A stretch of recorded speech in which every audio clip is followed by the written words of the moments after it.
그 화장실 들어갈 때와 나올 때의 마음이 다르다라는 것을 한자성어로 여측이심이라고 합니다. 외국에 나가 보면요. 우리나라 화장실은 사실 어떤 화장실 사용 비용을 지불하지 않고 어디든지 화장실을 사용하는데, 동남아나 유럽이나 이렇게 가다 보면은 돈을 내라고 하는 데가 있어요. 돈을 내라고. 굉장히 당황스럽죠. 그죠? 근데 이제 급하지 않으면은 나는 돈 내기가 아까우니까 좀 뭐 숙소에 가서 또 이렇게 일을 봐야지 하는 분도 있지만, 당장 급하면 어떡해요? 그죠? 내고서라도 들어가야 되는 겁니다. 그러니까 급하고 힘들면 여러분 화장실을 이용을 하는데 들어갈 때 마음과 나올 때 마음이 다르다라는 거예요. 아쉬울 때는 급하게 매달리다가 아쉬울 게 없어지면 이내 마음이 바뀌는 모습을 볼 수 있습니다. 토사구팽이라는 말도 같습니다. 토끼가 죽으면 토끼를 잡던 사냥개가 있어요. 이제 사냥개가 필요가 없어진 거예요. 토끼가 다 하나도 없어지면, 다 죽으면. 이 사냥개를 사냥꾼이 구워 삶아 먹는다라는 뜻이 토사구팽입니다. 그러니까 필요할 때는 쓰고 필요 없으면 냉정하게 버려진다라는 뜻이에요. 이런 마음은요, 우리 삶의 곳곳에 사실 녹아 있습니다. 근본 여름 많이 더웠죠. 예. 정말 에어컨 없이, 선풍기 없이 살기가 여간 어려운 게 아닌 그 열대야 밤이 지속됐습니다. 추석이 지난 지 얼마 안 됐지만 추석까지도 이 폭염 경보가 있었던 추석이었어요. 지금 제 뒤에도 선풍기가 열심히 저를 시원케 해주려고 막 돌아가고 있어요. 선풍기도 틀고 에어컨도 틀고 하는데, 우리 선풍기 틀 때, 여러분 선풍기 틀 때요, 이렇게 눌러줘요. 이렇게 곱게. 끌 때는 어떻게 끄죠? 끌 때는 발로 이렇게 슥, 발가락으로 이렇게 슥 눌러서 꺼요. 예. 더 이상 선풍기가 필요 없으면, 끌 때는 정말 겸손하게, 나를 시원케 해주는 이 선풍기. 끌 때는 발로 꺼요, 발로. 그러니까 필요할 때는, 급할 때는 너무나 소중한데, 이게 지나면은요, 그냥 하찮게 여기는 겁니다. 사람 마음이 그렇습니다. 아침, 저녁으로 마음이 변해요. 그렇게 간절하다가도 원하는 것을 우리가 얻잖아요. 그러면 언제 그랬냐는 듯이 돌아서 버리는 겁니다. 돈을 빌려달라고 할 때도 마찬가지요. 급전이 필요해요. 당장 큰 일을 치루어야 되는데 이건 내가 감당할 수가 없어요. 그래서 아는 유력한 분을 찾아가서 매달리죠. 제발 좀 도와달라고. 내가 어떻게 해서든지 갚겠다고. 이자도 잘 갚겠다고. 근데 그렇게 매달렸다가 어떻게 해요? 갚을 시간이 돌아오고 이자를 내야 될 시간이 돌아오면은 내가 언제 왜 이렇게 사람이 성질이 급해? 하면서 정색을 해요. 완전히 갑과 을이 바뀌어 버립니다. 그러니까 180도 달라진 태도로 성질을 내는 사람들이 있습니다. 이런 일들이 우리 주변에 많이 있어요. 그러나 꼭 그런 것만 아닙니다. 은혜로 갚는 사람이 있습니다. 보은하는 사람이 있어요. 아주 작은 것, 사소한 것 하나에도 감사할 줄 알고요.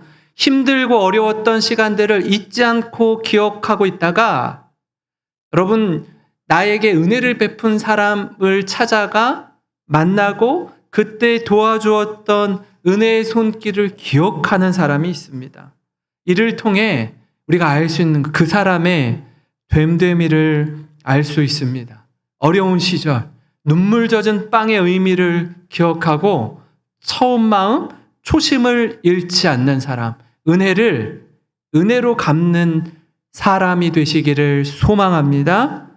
같은 맥락에서요, 여러분 오늘 말씀은 하나님 앞에 기도하며 통곡했던 한나가 이제 기도의 응답으로 아들을 얻은 후에 어떻게 하나님께 응답하는지 기록된 내용이 오늘 말씀입니다. 그녀가 마음이 너무나 괴롭고 힘이 들 때 그녀가 할 수 있었던 최선이 뭐였냐면 사람 붙들고 자기의 그 어려움을 하소연하지 않았어요. 사람 찾아가서 울면서 붙들고 흔들지 않았어요. 여호와 하나님께 나아가 마음껏 울 곳이었던 성전에 나아가 자신의 마음을 다 내어놓았습니다. 기도의 집으로 나아가 기도하며 통곡했습니다. 상한 심정을 주님께 아뢰는 거예요. 그렇게 마음껏 울부짖은 뒤에는 어떻게 해요? 훌훌 털고 일어나서 사람들 앞에서는 담대하게 자신감 있게 씩씩하게 살아내는 것입니다. 그녀는요, 하나님 앞에서는 울었지만 사람 앞에서는 다시는 근심빛이 없는 모습으로 살았어요. 한나가 그럴 수 있었던 이유가 뭐죠? 하나님을 온전히 신뢰했기 때문입니다. 하나님은 자신을 믿어주는 사람들에게 그 믿음에 대해 반응해 주세요. 하나님 어떻다고요? 나를 믿고 의지하는 자를 그 믿음대로 하나님 반응해 주세요. 응답해 주십니다. 사무엘상 1장 19절 20절에 그들이 아침에 일찍이 일어나 여호와 앞에 경배하고 돌아가 라마의 자기 집에 이르니라. 엘가나가 그의 아내 한나와 동침하며 여호와께서 그를 생각하신지라. 한나가 임신하고 때가 이름에 아들을 낳아 사무엘이라 이름하였으니 이는 내가 여호와께 그를 구하였다 함이더라. 이제 여호와의 집에서 뜨겁게 기도하고 집으로 돌아갔는데 어떻게 해요? 여호와께서 그를 생각하셨대요. 생각하셨대요. 여호와께서 생각하는 사람, 하나님이 기억하는 사람, 그 사람이 저와 여러분이 되기를 간절히 소망합니다. 한나는 하나님께 기도하고 응답받았어요. 사랑하는 성도 여러분, 세상에 그 어떤 유력한 사람이라고 할지라도 유명인이라고 하더라도 그 사람이 나를 기억하고 있다? 그것도 좋아요. 그러나 하나님이 기억하는 한 사람 되시기를 바랍니다. 같은 맥락에서 제가 이 말씀을 준비하고 묵상하다가 여호와께서 이스라엘을 기억하셨더라 하는 부분이 있거든요. 우리가 새벽마다 출애굽기 말씀을 함께 나누고 묵상하고 있는데 출애굽기 여정이 시작될 때에 하나님이 이스라엘 백성을 생각하셨다, 기억하셨다, 저들과 맺은 언약을 기억하셨다는 말씀이 있어요. 출애굽기 2장 23절에서 25절입니다. 여러 해 후에 애굽 왕은 죽었고 이스라엘 자손은 고된 노동으로 말미암아 탄식하며 부르짖으니 그 고된 노동으로 말미암아 부르짖는 소리가 하나님께 상달된지라. 하나님이 그들의 고통 소리를 들으시고 하나님이 아브라함과 이삭과 야곱에게 세운 그의 언약을 기억하사 하나님이 이스라엘 자손을 돌보셨고 하나님이 그들을 어떻게 하셨더라? 기억하셨더라. 하나님이요, 이스라엘 백성들이 부르짖을 때 귀를 막고 듣지 않으신 게 아니라 저들의 부르짖음을 듣고 아브라함과 이삭과 야곱에게 약속하신 언약을 기억하셨대요. 저들의 고통 소리를 외면하지 않으셨습니다. 그리고 하나님이 친히 구원 역사를 펼쳐 가십니다. 그러니까 이스라엘의 부르짖음을 들으신 하나님은요, 동일하게 한나의 통곡과 기도를 들으십니다. 출애굽의 은혜를 경험한 이스라엘뿐 아니라 한나 역시 마찬가지로 어떻게 해요? 그토록 바라고 기다리던 아들을 얻는 은혜를 누리는 거예요. 우리도 마찬가지입니다. 정말 하나님께 간구했던 기도의 제목들이 응답될 때가 있어요. 은혜 받을 때가 있습니다. 은혜를 누리게 될 때가 있어요. 이처럼 하나님의 은혜를 누린 자는요, 첫째로 처음 마음을 끝까지 지켜야 합니다. 처음 마음을 어떻게 해요? 끝까지 지켜야 돼요. 우리가 지난주에 함께 나누었습니다. 한나가 어떤 기도를 드렸죠? 하나님이 저에게 아들을 주시면 어떻게 하겠대요? 저도 하나님께 아들을 드리겠습니다. 하나님, 그 아들 주시면 그 은혜 잊지 않고 보은하겠습니다. 이 고백을 했어요. 왜 이런 기도를 했냐면 당시에 여러분 엘가나가 아내를 둘을 둡니다. 아마 첫째 아내가 한나가 아니었을까 싶어요. 자녀를 못 낳으니까 또 다른 아내를 두는 거죠. 본인 나는 자녀들이 있었다라고요. 그러니까 한 명이 아니었을 거예요. 여럿의 자녀를 두었는데 그 분인나가 한나를 격분시켰다라고요. 마음을 잡고 뒤 흔드는 겁니다. 고요한 마음에 여러분 태풍이 몰아치게 만드는 거예요. 여자로서 얼마나 자존심이 상합니까? 밥이 넘어가요? 밥이 넘어가질 않아요. 입맛이 뚝 떨어지는 거예요. 마음이 상할 대로 상하는 겁니다. 마음이 상하면요, 몸이 상하게 되어 있어요.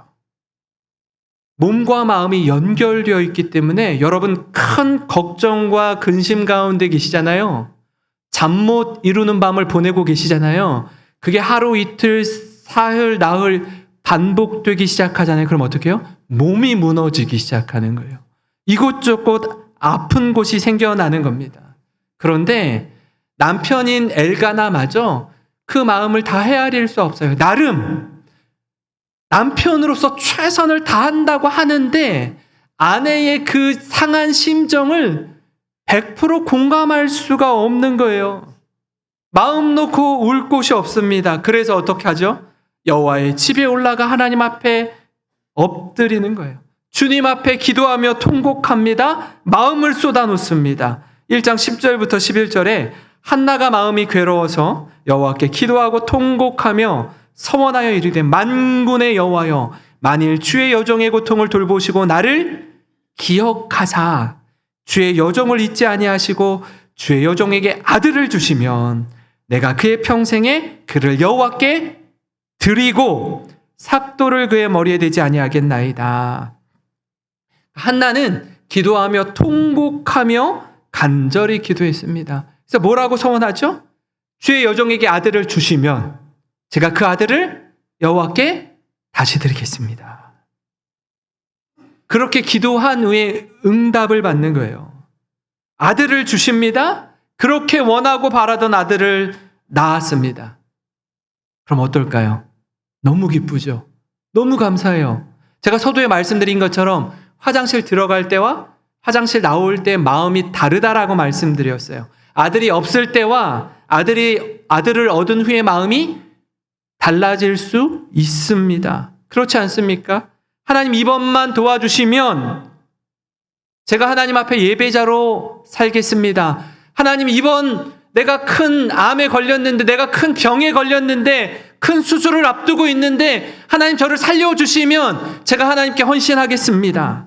하나님 이번 사업만 일으켜 주시면 제가 주님 나라와 영광을 위하여 헌신하겠습니다. 이렇게 기도하지만 정말 그 기도 응답을 얻게 되고 받게 되고 할 때 그 뜨거웠던 마음, 그 간절했던 마음이 식는 경우가 얼마나 많이 있습니까?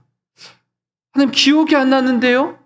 잘 모르겠는데 제가 그런 기도를 한 적이 있나요? 여러분 이렇게 다 처음 마음을 잊어버리고 변질될 때가 얼마나 많냐라는 거예요. 모른 척하고 살아가는 사람들이 참 많이 있습니다. 한나도 사실 그럴 수 있었어요.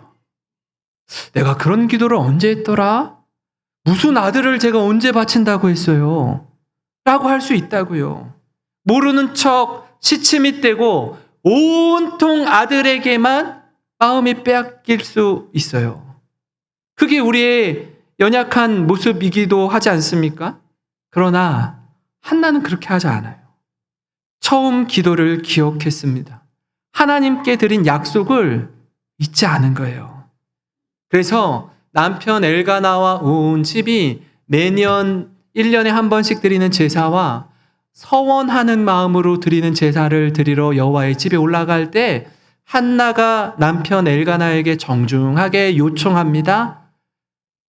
당신, 내가 이전에 여호와의 집에서 기도하며 통곡하면서 울면서 하나님께 서원한 것이 있는데 하나님 내게 아들을 주시면 이 아들을 다시 하나님께 드리겠다라고 했어요. 그러니 아들이 젖되기 전까지는 제가 데리고 있다가 젖된 후에 여호와의 집에 올라가 아들을 주님께 드리겠습니다. 그러니 지금은 올라갈 수가 없습니다라고 정중하게 요청합니다. 22절 말씀이에요. 오직 한나는 올라가지 아니하고 그의 남편에게 이르되 아이를 젖되거든 내가 그를 데리고 가서 여호와 앞에 뵙게 하고 거기서 영원히 있게 하리이다. 이렇게 얘기해요. 한나는 하나님께 드린 기도를 기억했습니다. 한나는 하나님과 약속한 그 약속을 잊지 않았어요. 그래서 젖을 떼기까지 키우다가 그를 데리고 가서 여호와 앞에 드리겠다라고 합니다. 그렇게 사무엘은 한나의 품에서 젖될 때까지 지냅니다. 그리고 여호와의 집으로 올라가요. 그냥 올라가지 않아요. 감사하는 마음을 담아서 제물을 가지고 나아갑니다. 1장 24절에 젖을 뗀 후에 그를 데리고 올라갈새 수소 3마리와 밀가루 1에바와 포도주 1가죽 부대를 가지고 실로 여호와의 집에 나아갔는데 아이가 어리더라. 제가 이 말씀을 묵상하면서 눈에 탁 들어온 구절이 뭐냐면 아이를 데리고 나아갔는데 아이가 어리더라. 제가 일부 예배 때 여쭈어봤어요. 젖을 언제까지 먹어요, 아이들이 보통? 젖을 언제 떼요? 왜 모른 척 하세요? 다 까먹으셨어요? 2돌까지 먹어요? 네. 일부 때도 똑같은 반응이 있으시더라고요. 2돌까지 먹고, 2돌까지 너무. 그럼 돌이 지나고 이렇게 어느 정도 지나면, 그럼 어리잖아요, 너무. 애기잖아요. 제가 아버지의 심정으로 그런 아기를 놓고 온다? 주의 종으로 드리고 온다? 너무 힘들 것 같아요. 아버지의 마음으로도 힘들 것 같아요. 근데 어머니의 심정으로 아이를 하나님께 드리고 제사장으로 쓰임받도록 나실인으로 자라도록 바치고 온다? 이거 쉬울까요? 굉장히 어려운 일입니다. 굉장히 어려운 일이에요. 지금 어머니들이 어때요? 자녀가 젖을 뗀 이후는 고사하고 자녀들이 시집가고 장가가고 손자 손녀를 낳고 키워도 이 내 아들 딸은요 장성에 있어도 어린애같이 느껴지잖아요. 부모 입장에서는. 근데 정말 갓난아기를 놓고 오는 거는요 보통 일이 아닙니다. 그럼에도 불구하고 한나는 기도하며 통곡했던 그 순간을 잊지 않았어요. 그 순간을 기억했습니다. 하나님께 간절히 구했던 처음 마음을 잊지 않았습니다. 그래서 기꺼이 즐거운 마음으로 아들 사무엘을 하나님께 드리는 거예요. 여호와의 집에서 여호와의 종으로 주의 종으로 자라도록 드렸습니다. 사랑하는 성도 여러분, 오늘 우리가 이 자리에 있기까지 하나님의 은혜와 보호하심이 있었던 것임을 여러분 믿으시기 바랍니다. 숱한 우여곡절의 시간이 없었던 분들은 단 한 분도 계시지 않습니다. 한 분 한 분 지나온 삶의 이야기를 듣다 보면은 눈물 없이는 들을 수 없는 그런 가슴 아픈 일들을 겪고 여러분이 또 제가 이 자리에 함께 모여서 예배 드리는 게 사실입니다. 그럼에도 불구하고 사망의 음침한 골짜기를 지나 오늘 이 자리에 이룰 수 있었던 건 전적으로 하나님의 은혜인 줄 믿습니다. 하나님의 은혜가 없이는요, 설명할 수 없고 해석할 수가 없어요.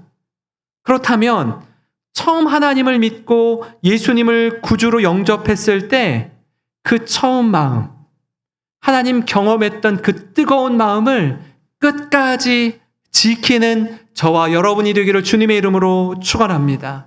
혹시 이 자리에 계신 분들 가운데 처음 마음, 처음 사랑을 어디에서 잃어버렸는지 마음도 냉랭해지고 예배 드려도 감격이 없고 그저 그냥 습관적으로 나와서 그냥 예배의 자리 지키다가 가시는 분 계십니까? 그렇다면 처음 사랑을 회복하시기를 바랍니다. 에베소 교회를 향해 주셨던 예수님의 말씀을 기억하시기를 바라요. 요한계시록 2장 4절 5절 말씀인데요.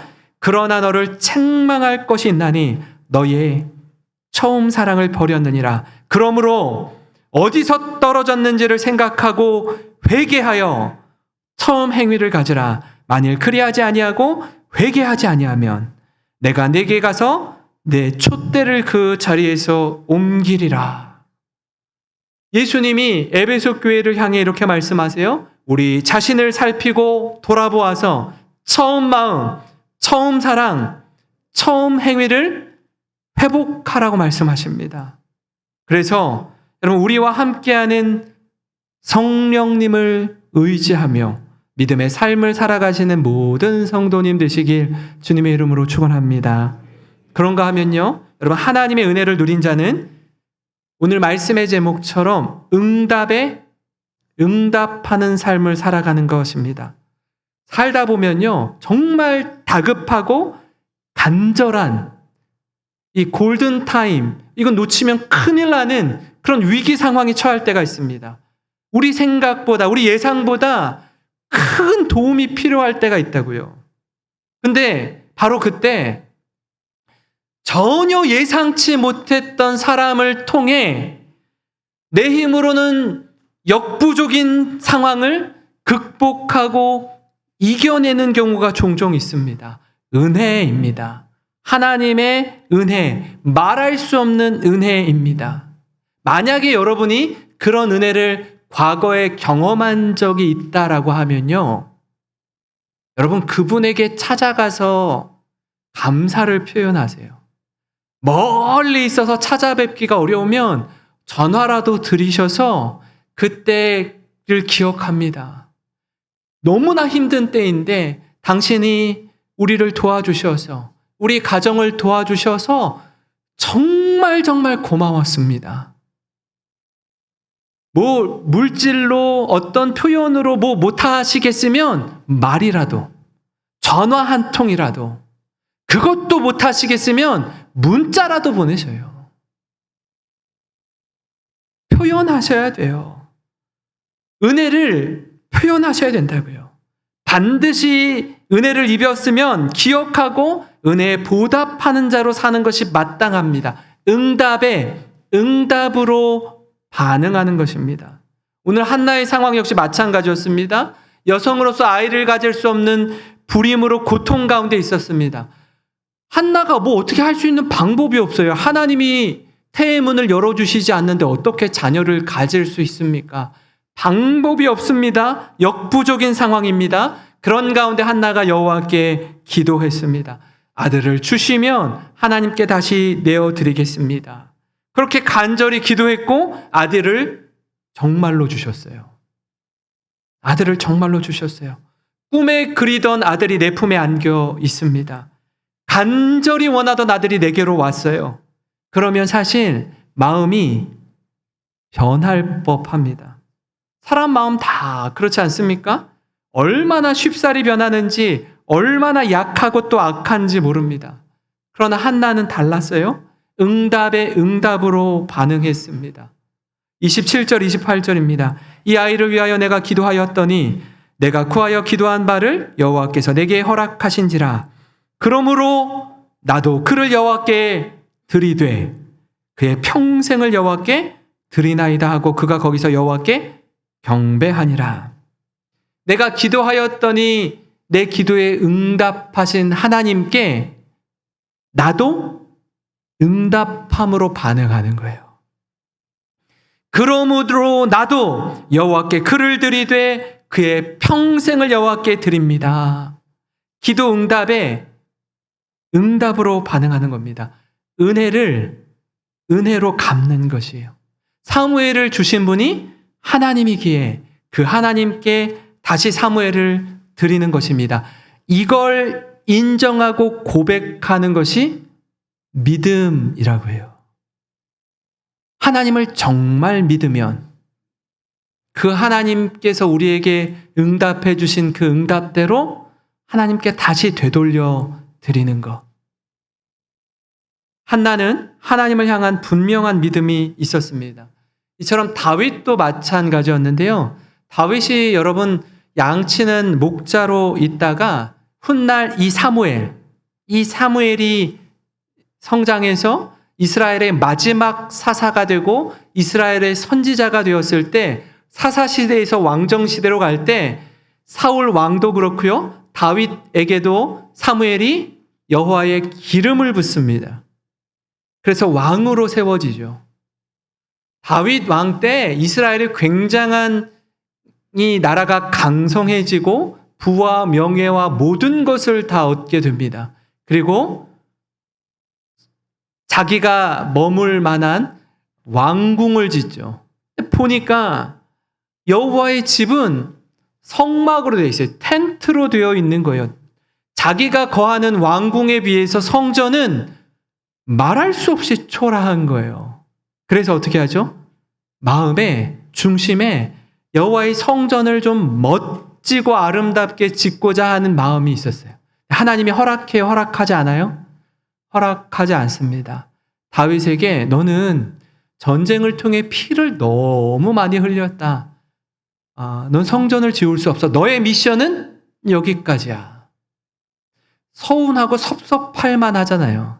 근데 다윗이 에이 몰라요 그러면 하나님 뭐 어떻게 되든지 말든지 아들이 짓든지 말든지 알아서 하세요 라고 하지 않고 자신이 할 수 있는 최선을 다해서 자신이 가지고 있는 사유한 재산, 공적인 재산 말고 사적으로 누리고 있는 모든 재산을 하나님께 기꺼이 즐거운 마음으로 헌신하는 것입니다. 역대상 29장 2절 말씀인데요. 내가 이미 내 하나님의 성전을 위하여 어떻게 해요? 힘을 다하여 준비하였나니.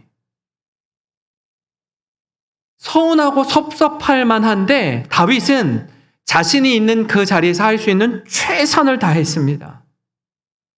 아들 솔로몬이 성전을 지을 때 전혀 어려움이 없도록 물질적으로 물심양면 헌신하며 온 마음을 다해 준비를 도왔습니다. 가장 먼저는 무엇이냐 하면 여러분 물질이 아니에요. 물질을 이렇게 나누고 섬기고 베풀려면 마음이 있어야 돼요. 마음이 없으면요. 여러분 옆 사람에게 1,000원, 10,000원 주는 것도요. 그렇게 아까울 수 없어요. 근데 마음이 있으면 100만 원, 1,000만 원 주는 것도 기꺼이 줘요. 즐거이 줄 수 있다고요. 가장 먼저는 하나님을 향한 마음입니다. 주님을 사랑하는 마음이 먼저입니다. 29장 3절을 보시면 이렇습니다. 우리 같이 한번 읽어볼까요? 시작. 성전을 위하여 준비한 이 모든 것 외에도 내 마음이 내 하나님의 성전을 사모함으로 내가 사유한 금 은으로 내 하나님의 성전을 위하여 드렸노니. 성전을 위하여 준비한 모든 것 외에도 내 마음이 하나님의 성전을 사모함으로 자신이 사유한 금 은으로 하나님의 성전을 위하여 드렸다라고 얘기해요. 아깝지가 않은 겁니다. 여러분 이 모습을 통해서 다윗의 마음을 엿볼 수 있습니다. 그가 얼마나 하나님의 마음에 합한 자였는지 알 수 있어요. 그가 얼마나 하나님을 사랑하는 자였는지 알 수 있습니다. 그런 다윗의 모습을 보고 백성들이 그대로 따라요. 여기에 영적인 원리가 있습니다. 제가 아까 말씀드렸잖아요. 성도님들의 대표는 장로님들이세요. 장로님들의 헌신, 장로님들의 섬김, 장로님들의 하나됨을 보고 성도들이 어떻게 해요? 그대로 따르는 거예요.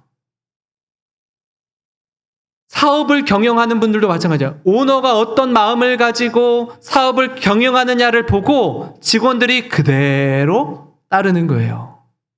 백성들이 왕이 본을 보이니까 그대로 따릅니다. 29장 9절에 백성들은 자원하여 드렸으므로 기뻐하였으니 곧 그들이 성심으로 여호와께 자원하여 드렸으므로 다윗 왕도 심히 기뻐하니라. 이 마음과 마음이 연결되는 거예요.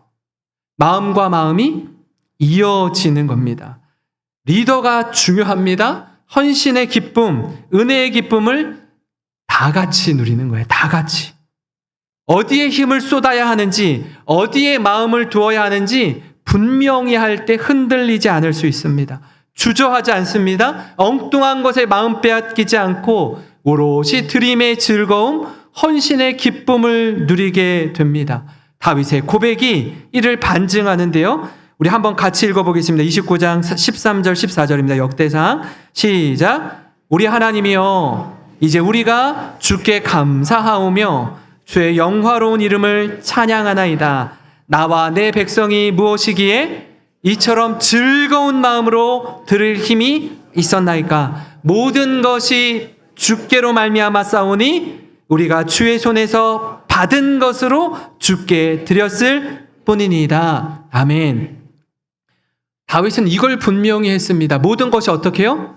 주님이 내게 주신 것이라는 거예요. 그러니까 내가 가진 모든 건 주님이 주셔서 소유하게 된 것이기 때문에 이 모든 것을 다시 주님께 기꺼이 드릴 수 있다라는 겁니다. 한나도 똑같은 거 아닙니까? 아들을 누가 주셨다라고 믿고 있어요?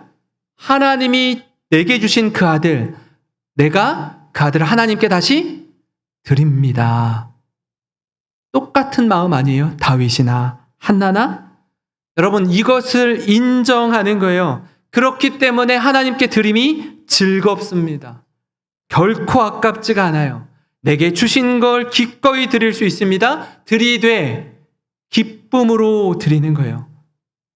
다시 한번 함께 이 사무엘상 1장 27절, 28절을 읽으면 좋겠습니다. 시작. 이 아이를 위하여 내가 기도하였더니 내가 구하여 기도한 바를 여호와께서 내게 허락하신지라. 그러므로 나도 그를 여호와께 드리되 그의 평생을 여호와께 드리나이다 하고 그가 거기서 여호와께 경배하니라. 아멘. 아멘. 사랑하는 성도 여러분, 우리도 한나처럼 다윗처럼 응답으로 순종하는 그 한 사람 되시기를 소망합니다. 은혜로 갚는 자가 되시기를 바랍니다. 은혜에 반응하되 즐거운 마음으로 헌신하며 은혜를 갚되 기꺼이 드리며 은혜에 감격하되 기쁨으로 찬양하는 모든 성도님 되시길 주님의 이름으로 축원합니다. 말씀을 기억하면서